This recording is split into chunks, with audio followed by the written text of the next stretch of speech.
some reason I want to do this weird thing where like I have a drastically different appearance every time. The last one I was in a beanie, and it was kind of a good look, I'm not gonna lie. But then I'm like, Sheldon's coming, I can't wear a thing of my It's like my thing.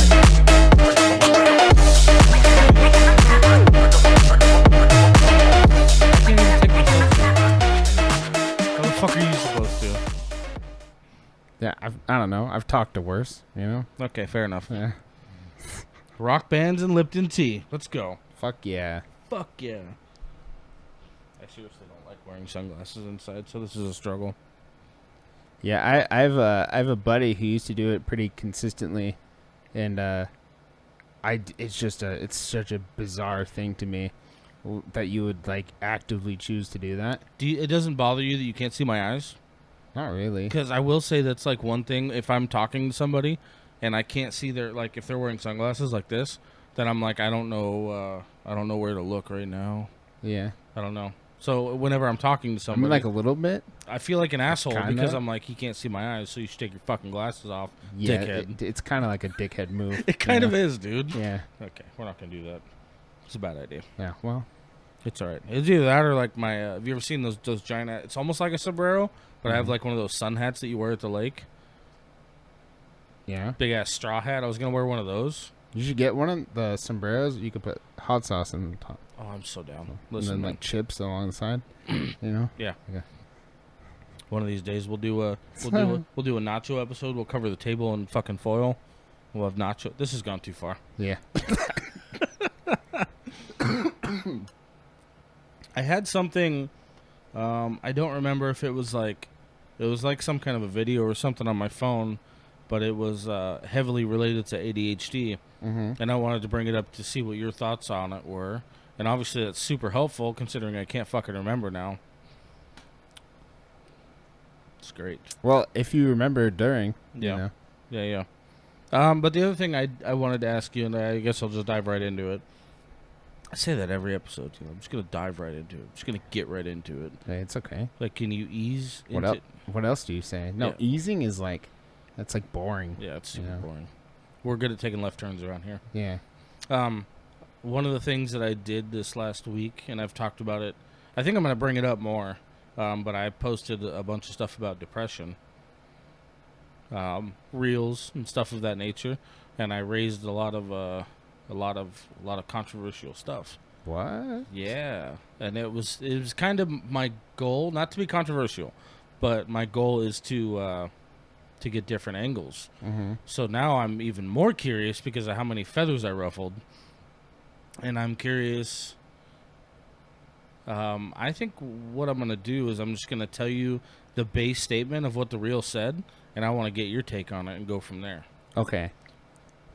First, I have to let everybody know who's watching this. So, I'm currently, like, kind of sick, and I've been taking this medication that makes me irritable. So, if I seem extra harsh or straightforward, Yeah. or Yeah. you know, then that's why. So, Well, I've been real touchy lately. I'll tell you honestly, kind of where your reaction stands in regard to the majority of what I've gotten, because it's super interesting. But the basis of it was that depression is a luxury, and I'm gonna let you take off with that. Well, I sort of agree. Right, because like I view the same thing about pretty much anybody who has any sort of mental restraint or, you know, quote unquote disability or just like neurodivergence in general. I feel like, you know, ADHD, anxiety, depression, OCD, like those aren't things that everybody has, right? So in a way, you know, if you do have one of those, like if you do have ADHD or you do have depression, and you're in this select group, I mean, I know it's becoming more and more common these days for people to develop those, but you're in a select group of people, and you have to live your life differently than other people because you have this thing that is with you all the time. You can't really do much about it. I mean, you could help like cope with it in ways, but you can't just like send it off, right? So I think in a way that like I agree with that it is a luxury. Now, I think that if you say that to a lot of people, their first response is going to be like, how is this luxurious? Because it's horrible. Boy, you took that in a direction I did not see coming, and I was hoping you were going to bring that to the table, and you fucking brought it. Yeah, well, and like, you know, just because like I don't know the fucking definition of luxurious, but just because it's not like some great thing that you show off, this thing of like high value, this pricey, you know, piece of art or something, or like this, you know, like a luxury car, or like a luxury piece of art or something, that doesn't make the value of it any less valuable. I mean, depression's sort of a strange one because, so for instance, like if you have like autism or you have ADHD, depending on the level and severity of where you are on the spectrum, it's chaotic and horrible, and it's also a superpower. And if you learn to adjust your lifestyle while having one of these, and you learn to, you know, use your productive time productively, and you use your, you know, like chaotic stuff or whatever to, you know, multitask or to clean or to like, you know, however you deal with it. Right. There's like these two extremes to it. On one, like people say, you know, having ADHD is terrible, and I agree that sometimes it can be fucking awful, but there's also times where it's like super beneficial, and it's like,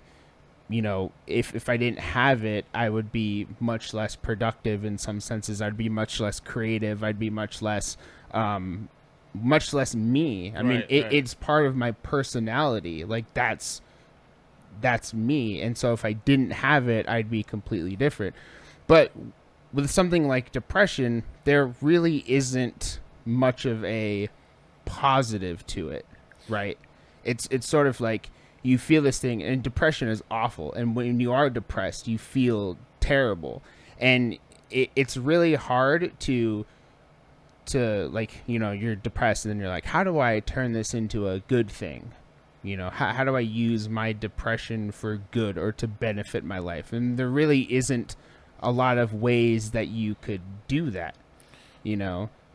So I would like to just share kind of what the idea of that reel was. And then I'm going to share kind of my viewpoint on it, if that's okay. Mm-hmm. The idea behind that reel that I shared that ruffled so many goddamn feathers was depression is a luxury in the sense that, you know, being upset about things that happen is one thing, and being debilitated by things that you're upset about, and, you know, blah blah blah, the list goes on, is one thing. But when it comes down to being so debilitating that you cannot function, you know, that's the luxury of it. Is not everybody has that luxury, right? If it depends on you surviving another couple of days in this world, then you don't get that luxury, right?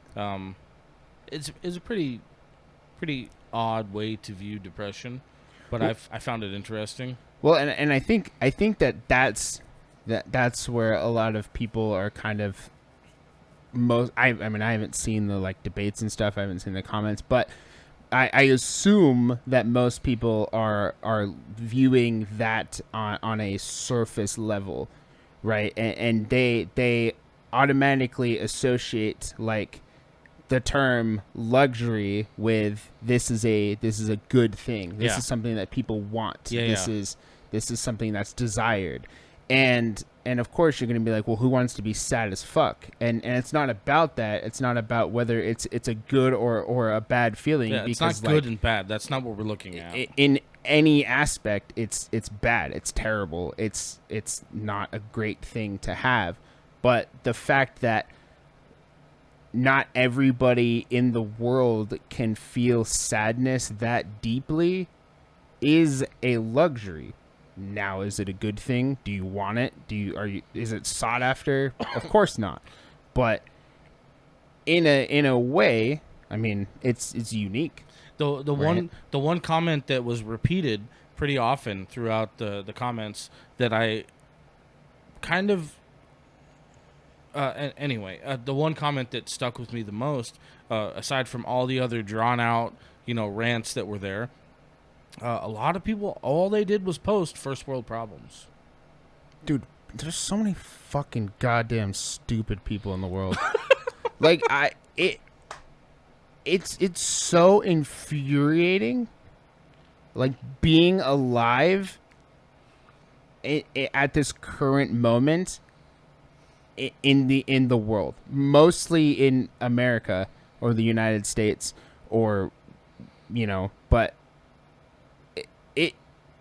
it's such a stupid ass fucking time in the world, and there's so many stupid fucking people, and so like I'm not surprised, So like, you maybe with more context, you'd be apt to potentially agree with that.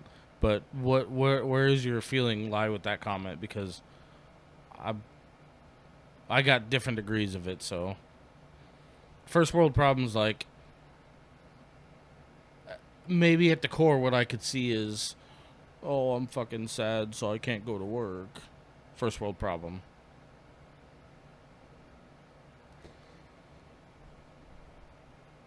If you first, I'm gonna say, if you don't suffer from depression, shut the fuck up, because like you clearly don't know what it's like, right? I would agree with that. It's not just a thing. People misuse these mental issues so often. They're just like, I have ADHD, I have depression, I'm depressed, I'm anxious. This is definitely a third part of this that I wanted to bring up, and I'm glad you fucking did. And it's like most of the time when you're like, I'm depressed. No, you're fucking not. Feeling sad is not being depressed. Right. And most people are just like, wow, I'm really sad today. And it's like, no, you're fucking not. Like, you're not depressed. You could be like, yeah, bummed out, crying, you whatever. Mm-hmm. But you're not fucking depressed. And maybe you are depressed, right? But so many people just throw around the term like it's just being sad equals depression. Especially these days. Yeah. And it's fucking crazy. People are like, oh, I can't sit still. Like, I have ADHD. It's like, maybe, but do you know? Well, no, I haven't been diagnosed yet. Then, like, eat shit. Like, you can't just assume that you have these things based on something that you've seen, the videos you've seen, the friends you have, the fucking whatever. YouTube doesn't diagnose. Like, no, and it's like, it's not this thing. It can be this thing where like, yeah, your main and only symptom is like you can't sit still, but like there's so many other things that cause that. Yeah. And like that's besides the point, but being in a state of depression where you are physically and mentally unable to live your life is not like just like a man, this is all these people complain about being depressed, fucking pussies, just fucking grow a pair and get over it. Like you can't. I mean, you can't just do that. And there's so many people that are like, depression's not real, or like, I don't believe in depression. And it's like, well, you're fucking stupid. Like, who gives a shit if you believe in it or not? It's a real thing that exists, that happens inside of your brain. Right. Like, and unless you feel that and you have it and you've experienced it, you can't just say like get over it, like fucking crybaby or whatever. Like, it's not just it's not an easy thing. I'll admit some people exaggerate it to the point where they're like attention seeking, or they're just really sad, but they want to tell all their friends that they're depressed because they want people to feel empathy for them and sympathy for them. Right. And so those people are shitty people, and they're excluded from the conversation, right?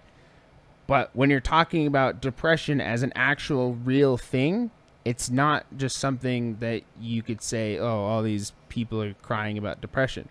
But if you want to look at it as like all of those people that just are feeling sad today and they're like, I'm depressed, well then, yeah, I agree. Stop being stupid. Like, That's I love it. That's exactly what I was hoping you'd bring to the table. The other portion of that I wanted to just dabble a little bit on is my view. And it's really just, I'm not going to get into horrific details at this point in time, but I think that my view of depression and what it really truly can be is what I would relate to is like, so you've heard like the definition of hell is everybody has their own hell, right? Yeah. Everybody has their own torture. Everybody has their own hell. Demons. Yeah. Yeah. I would imagine that it's probably something along those lines, and it's not something that we should be able to prescribe off or put on paper. It's everybody's gonna have their own version of depression, and it's gonna vary. It is. Right. What you're saying is completely different, but what you're talking about is people self-subscribing to this fucking definition of being overly sad. Right. And using it for better anyway.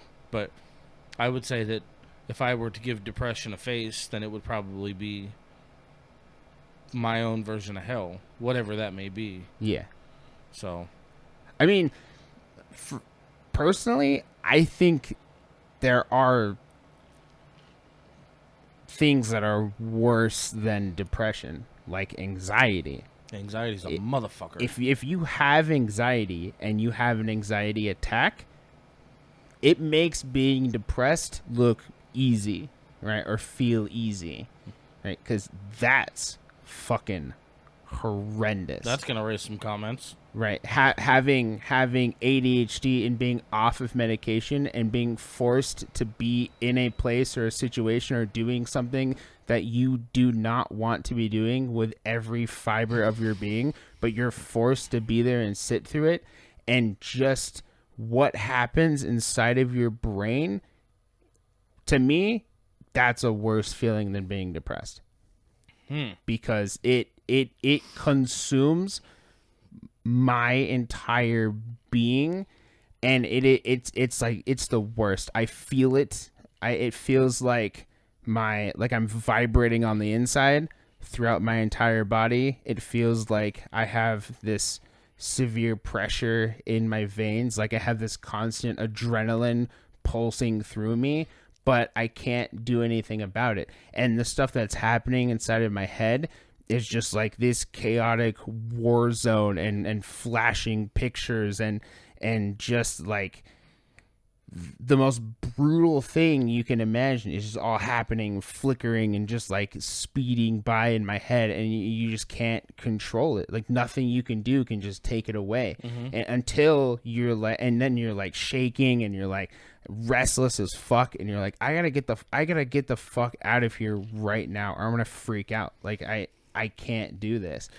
And so, and of course that varies with your level of ADHD. I mean, some people don't have it so severely, and some people have it worse, but for me it's fucking awful, right?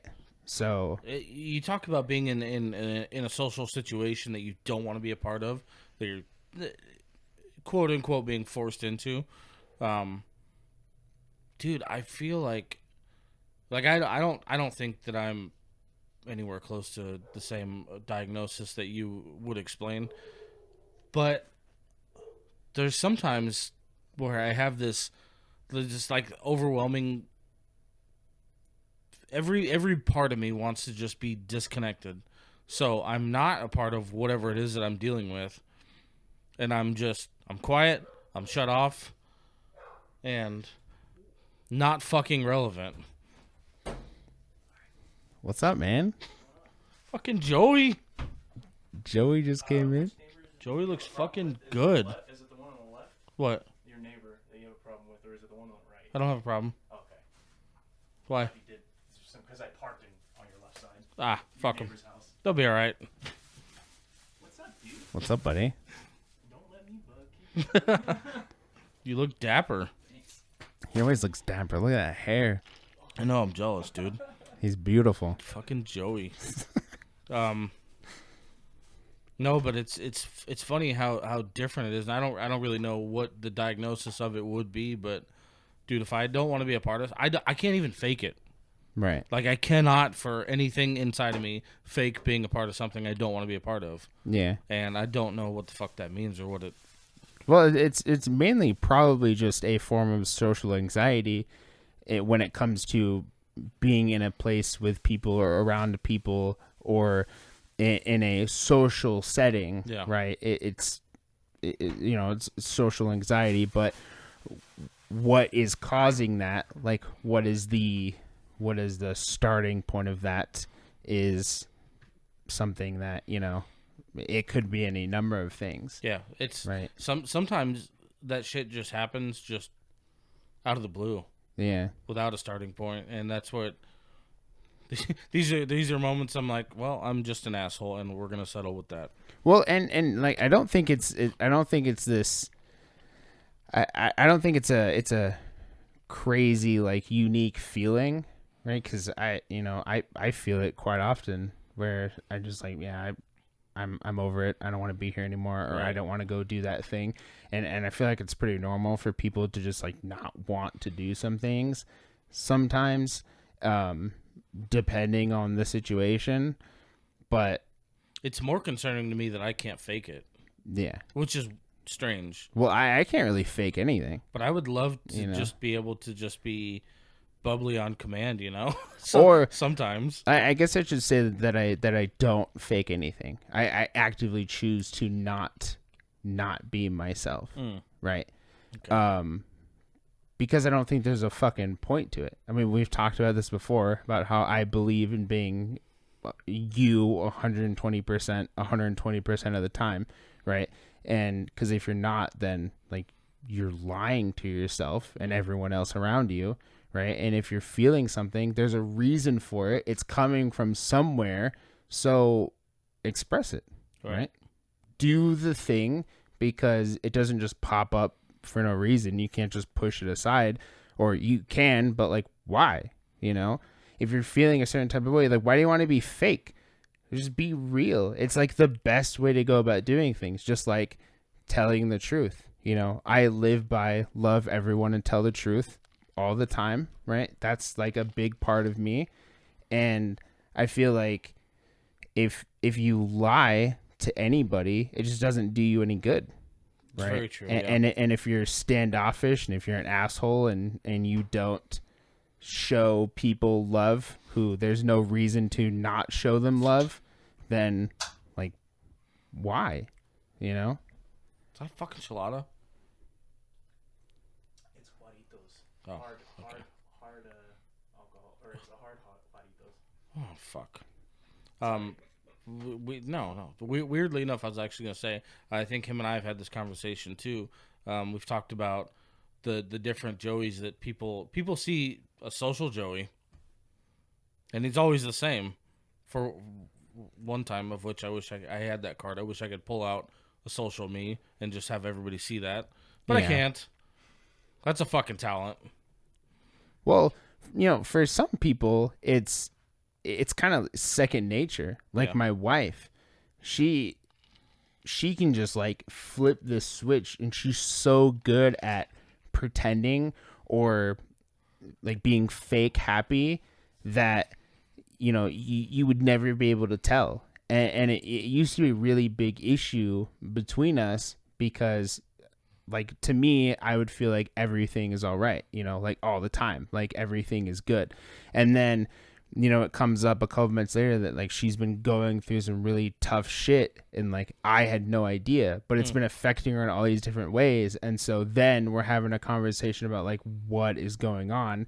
And then it's like, oh, well, for the last month or so, this thing has been bothering me. And, you know, like, you know, someone died or like things are shitty at work or like whatever.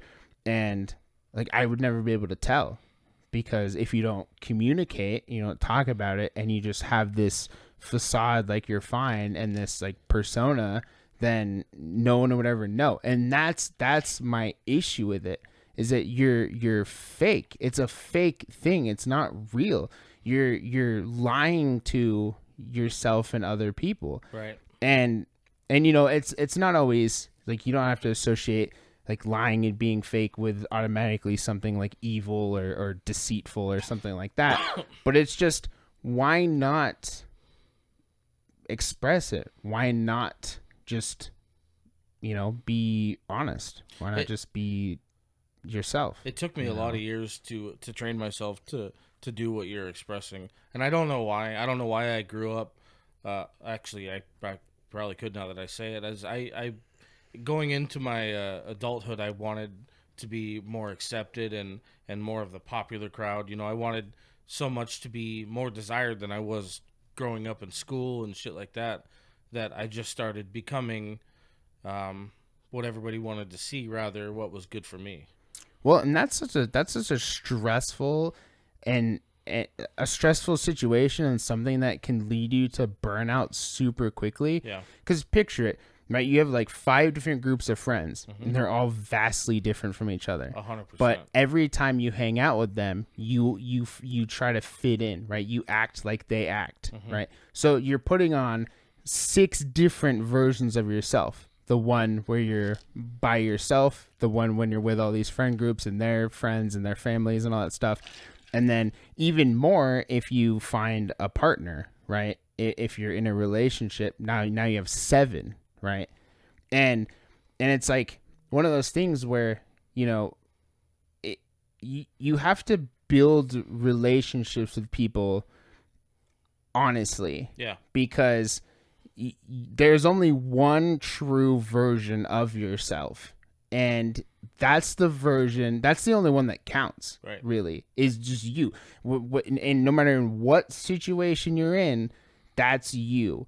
And if you want to attract people and also gravitate towards people who show similar interests in you and who you want to pursue a relationship with, whether it's a friendship or like a, you know, marriage or partnership or whatever, then you have to do it with that true version of yourself, or else like you're going to be living a lie for the rest of your life, or you're going to force yourself to turn into this other person that you're so desperately trying to be, and that's toxic, right? So 2 things that come to mind when we talk about the resolution of that whole situation is, for one, it's a very quick ending. For one, at the end of the day, none of the people that you've built a relationship based on this fake persona that you've put on, none of those people are real. None of those relationships are real. So at the end of the day, you don't have any of them to lean on. No, and you're wasting your time. Right. It's 110% a waste of time.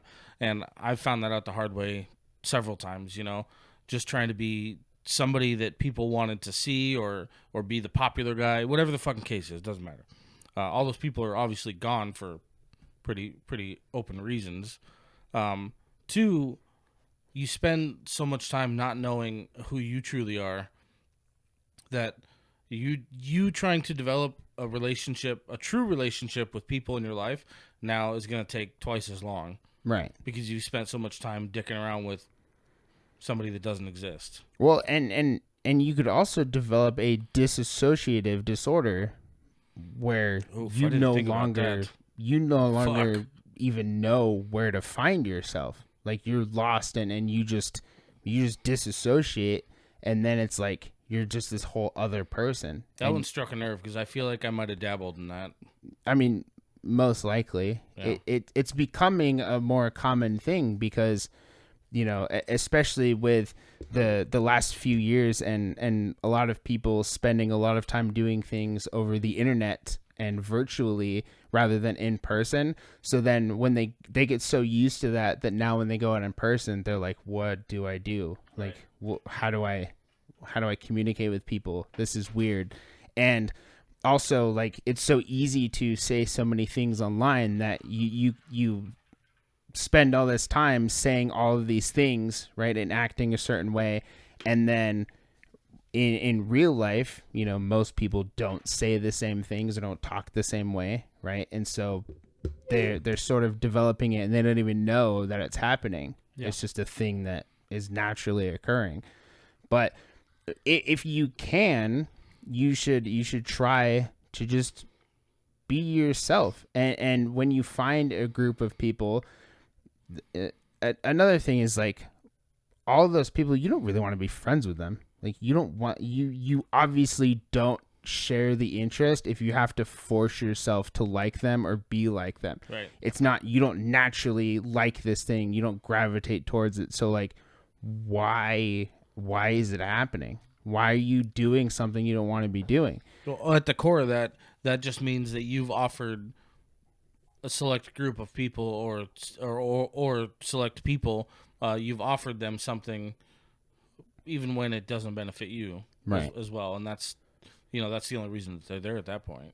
Well, and it's also, like, you know, if you're feeling a certain type of way, like, I've hung out with the boys, and I haven't been 100%, like I'm just bummed out, or like I'm just in a shitty mood or something, and I still go to hang out, because part of having that close relationship with people is that they can see it, right? If you're not hiding it, they can see it, and them being close to you and expressing that love and care and empathy and compassion for whatever you're going through, is they try to bring you up, lift you up, and you putting yourself out there when you are depressed or you're feeling anxious, and you going to do something that's a way to relieve that feeling, is by going and hanging out with people that care about you and that you love and that you have fun with and that you have a relationship with. And so if you go and you're just like, well, I'm just going to fake like everything is okay, then you have went there, you faked it, you didn't really have a good time, and you led them to believe that you were having a good time. And then you go home and you're still in a shitty mood. You're still in a shit place.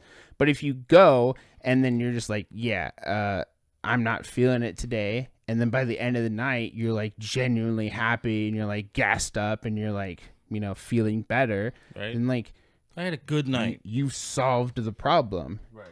And you're not deceiving your friends with it, right? And there's nothing wrong with that. Like, yeah, it's kind of a bummer hanging out with somebody that's depressed, for real. I mean, it sucks. You see them and you're just like, I don't really want to hang out with that person right now. But finding people that can accept that and are willing to be like, do you want us to do anything to try to help, or do you just want, like, to sit back and just, like, do your own thing? Yeah. And whatever the thing is, like, whatever their answer is, you do that thing. Well, then, like, that's great, right? Those are good people to surround yourself with. That conversation offers so many different fucking avenues. I'm not accepting of a lot of them. When somebody openly says, you know, how much, because I'm the type of person that even if you ask me if I need help, I'm probably going to say no. It's the hardest thing to do. Regardless of, you know, and I understand what you're saying, because most people would just want for somebody to accept their answer and to just move the fuck on. You know, that is one avenue. Me, myself, though, I'm so stubborn that I would probably just say no and try to force it on that way. It's just, that's a fucking rabbit hole you just opened. Yeah. well, and it is hard sometimes. Yeah. Especially when the person talking to you about it is you know that they're in like a worse position than you are. Right. And you're like, man, like this is, I would really love to accept this, but from what I've learned is if they're genuinely offering something to you, if they're genuinely offering to help, and it's something that you want, then sure, Right.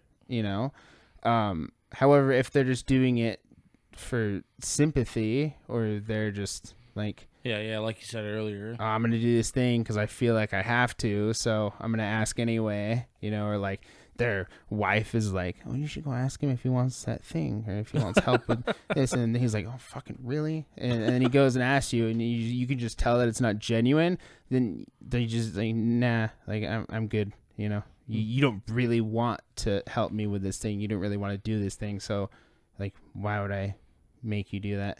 Right. I think I'm cool doing it by myself. But, there's a time and a place for everything.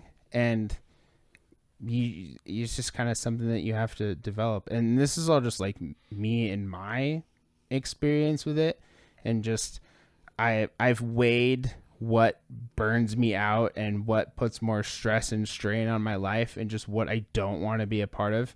Like, I'll admit, if I'm hanging out with somebody, or somebody wants to talk to me and like they're really depressed, I like don't want to, because it just sucks, That's fair. You're being honest. And I want to help, but the truth of it is it's really hard for you or for anyone to genuinely help somebody who is feeling depressed, especially if you don't suffer from depression yourself, right? Because not everything works the same for everybody.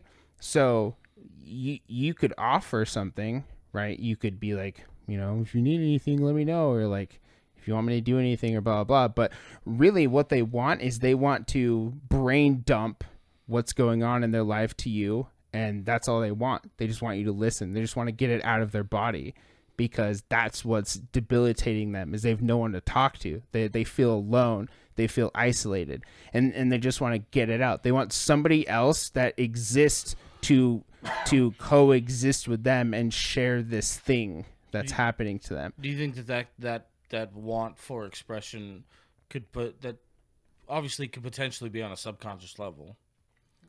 Yeah. I mean, like, they know what they want. I mean, if I were somebody who was potentially suffering from that debilitating depression, do I know, like, what I know now is that talking about it and working through it with somebody would probably be the beginning stages of the answer, right? Am I gonna fucking want to? Not even a little bit. Right. And that is that is depression. I mean, right. that's something that goes along with depression, is that you don't want to do anything. Yeah. You have zero motivation, you have no drive, you have no ambition, you have no desire to do anything, to reach out to people, to talk to people. But for me, when I'm feeling depressed and somebody's like, how are you doing? And I'm like, I'm in a real shit place. I'm feeling depressed. You asked, and I'm being honest. And so then they're like, what's wrong? And I tell them, and I don't want anything from you. I don't want you to be like, oh, I'm so sorry to hear that. Here's what I do when I'm feeling sad. I don't give a fuck.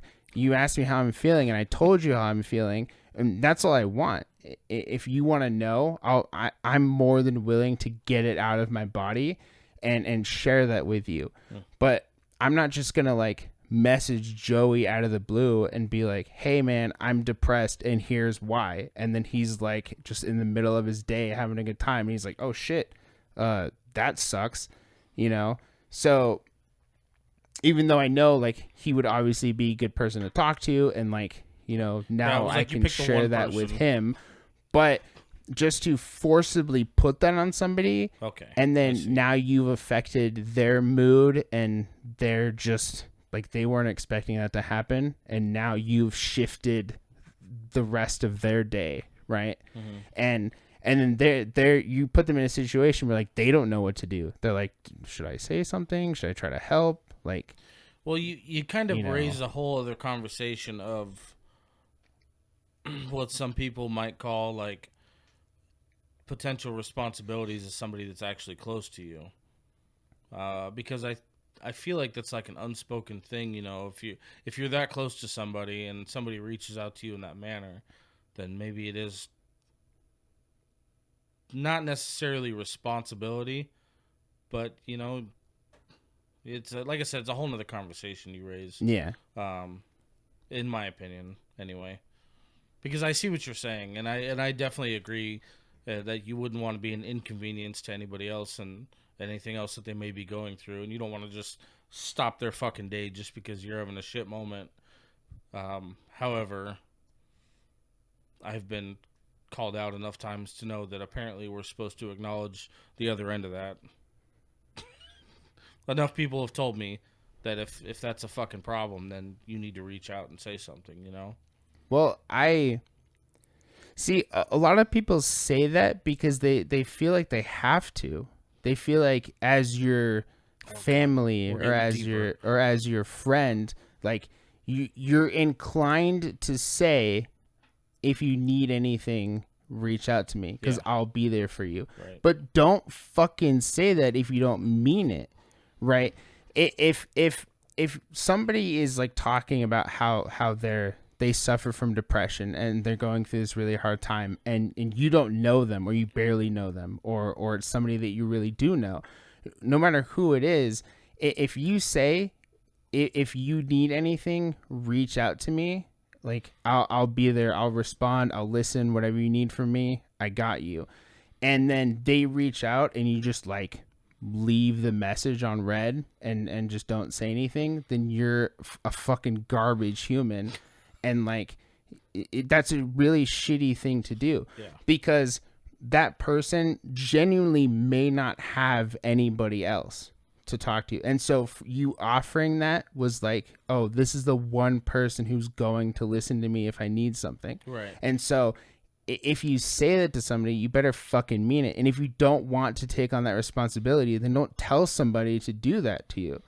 You know, like I know that I can reach out to any of my friends, my wife, my family, if I'm feeling bummed out or if like I'm going through something, right?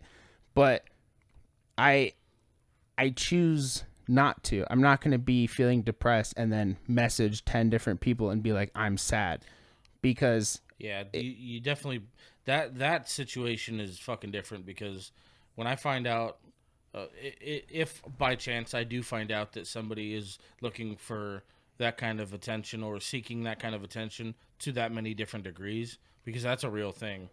You know, like you said, people use that shit to their leverage and expect this many people to respond only because they want the attention. Yeah. You can count me the fuck out. Yeah. Yeah.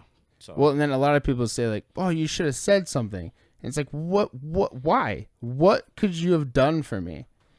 Like, what would your response have been if I told you that I'm going through all this stuff? How can you help me with it? You can't. Like, I could have reached out, but it would have been pointless. I would have just, unless I wanted to tell you and share that with you because I wanted to get it out of my brain and I had nobody else to tell it to, then like, honestly, what could you have done for me? You know, be like, I'm sorry, things will get better, just give it time. That doesn't fucking help anything. Like, those are obvious things. It's like, yeah, no shit. It doesn't help anything. So if you pour your heart out and your feelings and you share this with somebody and they're just like, I'm sorry to hear that, like, great. Glad I wasted fucking a half an hour typing that out to you for you to give me that like fucking basic ass response. So I raised the question only because of that response is, if that were to be the case and you were to reach out to somebody that was important to you and you did get a generic response, what would you merit a response that was worth it? Well, if I, most of the time it would just be like a reminder to them. So you're just reminding them about things that they've that have gotten lost or that they've forgotten because they're feeling this way. Like, no, you are important. Right? These are the people that genuinely really do care about you. You have people out there. Okay. I've been through this. Remember, I lost my dad too, or I lost my friend too. I know how you're feeling. You're not alone. These kind of things, like you know, you have friends. You enjoy your job. Like, remember, you like painting, right? These little things, when people are feeling like they're just isolated, nobody likes them. If they reach out to anyone, they're just gonna get rejected and all this stuff. You have to just give them, if they want it, if they're asking you, I would give them just reminders that they are equally as important as every other human that exists. That's super interesting, because if I'm being honest with you, I don't want to hear any of that shit from anybody. Right.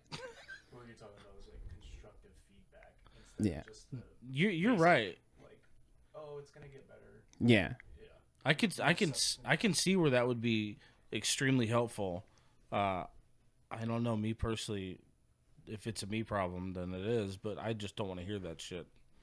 Well, and that's what I was talking about earlier. I would also take it a step further and say that because of who I am, I probably wouldn't reach out to begin with.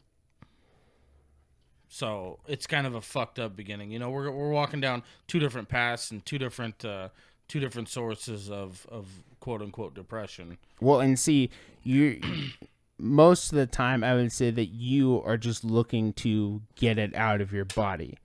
Right. That you're looking for somebody to just listen and share that experience with you. I would say most of the time, yeah.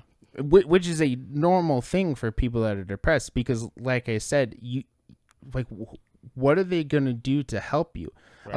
Unless you know that they have experienced something similar. Not exactly, because people don't experience things exactly the same way as somebody else, but something similar. Like if you lost a loved one and you're depressed and you reach out to somebody who told you if you need anything, reach out, and you did, and you guys are going through the same thing, they can help you to a degree, right? So if you're like, I'm feeling this way, I need help. Like I'm looking for an answer, then they can give you like, this is what I did. These are what my family, this is what my friends did for me. These are the kinds of things that I did to get out of it. And you know, it may not help the person, but giving ideas, again, giving those reminders of like, you know, you're not alone in this. I promise. You know what I think would work for me personally? If I ask somebody, like, hey, do you have some time this evening? I would just like to get out of the house. It would be that kind of thing, like just a small escape for a little bit. Yeah. Like, help me get out of my fucking reality just for a minute. Well, and I've definitely done that with a lot of our close friend group. Yeah. Like I've reached out to Brandon, I've reached out to Devlin, and like if I got broken up with, or I was just, you know, really upset, I'm like, hey man, like are you doing anything right now? Are you busy? Like, can I swing by? Can we like smoke hookah or just chill out? And they're always like, yeah, like sure, go ahead. And then I just go, we just hang out, and I tell them what happened, and then we just move past it. You know, we just start talking about something else. Just a nice escape. Yeah. And those are the genuine people that you want. This is a full circle. Because if you reach out to one of those assholes that you've been faking a relationship with, and you're like, hey, I really need you right now, and they're like, grow some balls and get the fuck over it, you're gonna get left on red. Then, you know, you're shit out of luck. So that's another reason why it's important to find people who like you for your genuine, true self. I don't even like me. Oh, I'm just kidding. I'm sorry. Do you want to close this out on something positive? Not that. Sure. I'm an open book, man. Yeah. I'm down to talk about whatever. Dude, your input today has been fucking spot on and everything I'd hoped for. So I was really looking forward to that. I'm really looking forward to hearing your fucking input on some shit. Yeah, I wish we had a third mic. I do too, because this would be a good one. I mean, you guys can talk. What? The next one can just be you guys. Oh shit. Would you do it? Yeah, of course I would do it. Fuck. I might have just got laid off for the night. Joey's down for whatever. Fuck, I know. That's why I love him. Well, the constant conversation that we've been having, the trend, so to speak, lately has been a little bit more based on depression and mental health, probably men's mental health. So I think we'll end this one with, just really lean on the people that are the closest to you if you need to. Depression is not the end, and don't let it be the end. And, Yeah, it's real shitty, and it is disabling, but it's not. It doesn't have to be the end of your life, right? It will pass. Yeah. It might not be in an hour. It might not be in a month, but it will pass eventually because you have other emotions floating around in your head, and depression can't take over that severely, and if it does, I would suggest to seek therapy of some sort, like either therapy or medication or something, but only if you genuinely feel like you need it and that it's something that would help you, not just like, this is kind of hard for me to go through, so I'm gonna get medication so I don't have to ever experience this again, because first off, that's not going to happen. Even if you take antidepressants, you're still going to be depressed. But if you feel like you've been depressed for a long time, it's disabling, you've ran out of options, you're like, I need help right now, or this is it, then like, really do something about it. You're not alone. There's somebody in the world that loves you. There's like 8 billion people out there. I'm sure you can find at least one. Fuck. Right? It's going to be okay, no matter how much it feels like it's absolutely not going to be okay. Mm-hmm. Yeah. So I agree with you. If this is the worst thing that's ever happened to you, then it's going to be the worst thing that's ever happened to you. So don't give up. And, as always, like, follow, subscribe, for more riveting information. Do you have anything you want to plug? Nah. No. Well, we love you. Later, guys.